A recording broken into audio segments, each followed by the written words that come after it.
Hello again, YouTube viewers. I am Lost Child 14000. Welcome back to the secret guarded dungeon where I scrutinize, experiment with, and in extreme moments attempt to rip off Yahtzee's career and attempt to wear it as my own. Or something to that effect. I always wanted to do another review after Geist, arguably the real Half-Life 3, but more on that later. Today I come back through the fog of mortal memory to review a game, ladies and gentlemen, or rather, two games. Aha, yes! Let us not forget that I'm one of the few people who actually used the style of ZP knockoff in order to review games. And not just the dictionary, or the concept of a traditional game and why Yahtzee sucks at Smash Bros, or, I don't know, a cunt. And after a single video where I attempted to dance for my own amusement, with Yahtzee scabs all over my user interface, I paused and went, "Oh my god, this video is so boring!" And I opted to put the concept to bed with the prospect that the masses might pelt me with coins instead of tomatoes next time. So who are the gaming sisters that I'm going to get right in the middle of this here? Ninjas! Yes, you weren't led astray. I am doing the two Tenchu sisters this week in a rambunctious three-way that should leave all involved feeling tired, well spent, and quite ashamed of where we all ended up. See, I was at some point between a newborn and a toddler when the granddaddy of all 3D stealth games was released, and I had the great fortune of hearing about this series in my early teens, when the series was still trying to seem relevant and fading fast into the dark mature corners where it lingered, and Naruto fans dare not tread for fear of kunai-themed spinal taps. And before the PC Master Race come after me for not praising Thief, well, I would,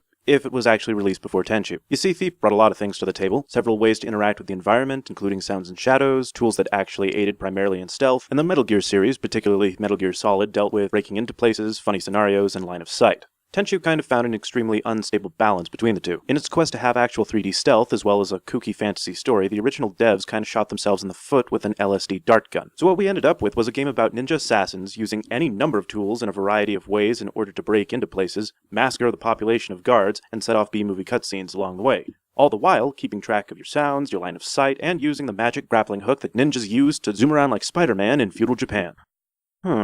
Yes, actually the first Tenchu game starts out semi-realistic, Marvel's patented New York Transit network notwithstanding, with one of two ninjas out to kill a valid threat to some tiny society out in feudal Japan. But with every mission, the stakes get raised and the fantasy elements get more and more prevalent until you're literally invading a castle crypt filled with demons and fire-breathing cultists and skeletal samurai. And the game is pure genius throughout. Yes, you heard me right. While the story overall is a bit backwards and the plot reads like a dub anime, all of the reasons why people seem to find fault in it are all the reasons why I love shoving it into people's faces and saying, this right here is why Assassin's Creed should never be set in feudal Japan.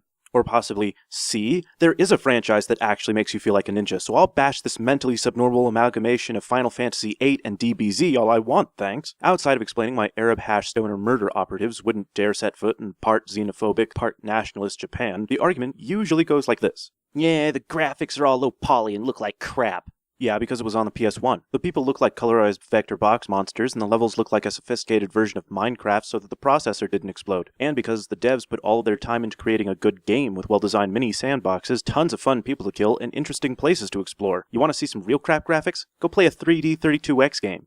Yeah, but the draw distance is shit. Everything fades into a black nothing in every level. Yeah, because that's how human eyesight works in near darkness, genius. None of the levels are terribly well lit, and they didn't make it look like Silent Hill because you're a ninja, you twit. And in all of my playthroughs, you, the trained shadow warrior, are able to see your enemies way before they can see you.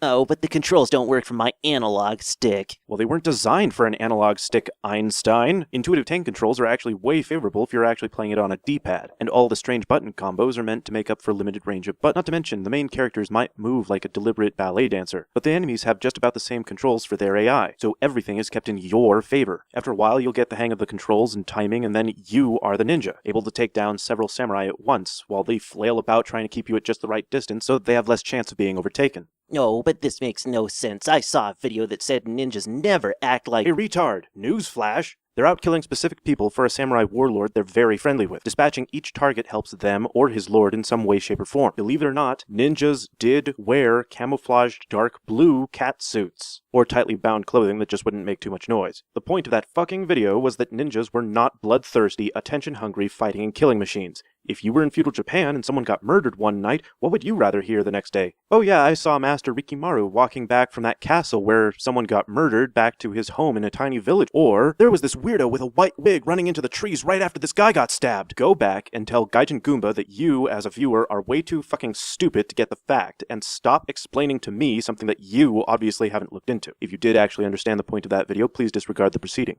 Look, the impressive and completely undetected stealth kills give you more points and unlockables, but neither the stealth kills nor the unlockables are absolutely required to complete the levels. In many cases, there is another way around, or else you can just sneak or run past guards to take down the target. Yeah, there are parts where this is hard, but except for bosses, it's not impossible. All of this goes into making a free-moving and fluid-feeling video game. Sure, the controls may seem backwards and primitive, and everyone might fight like they're all immersed in liquid, but it's actually fun to play and challenging enough to feel like you need to master it. If not to beat all the missions with S ranks, then to complete the tragic yet thrilling background story. Seriously, I don't want to spoil anything here, but the last level starts out like Thief 2, slowly shifts into being Doom, and then suddenly it ends like the Road to Perdition ending meets the Burned Village scene from Mulan. Once again, it's odd at first, but allow the slow yet tense action and the soundtrack and the bad dubbing to suck you in, and you'll be calculatedly jumping in and slaughtering samurai warlords in no time. Well, that's round 1. Now let's see how the younger sister fares.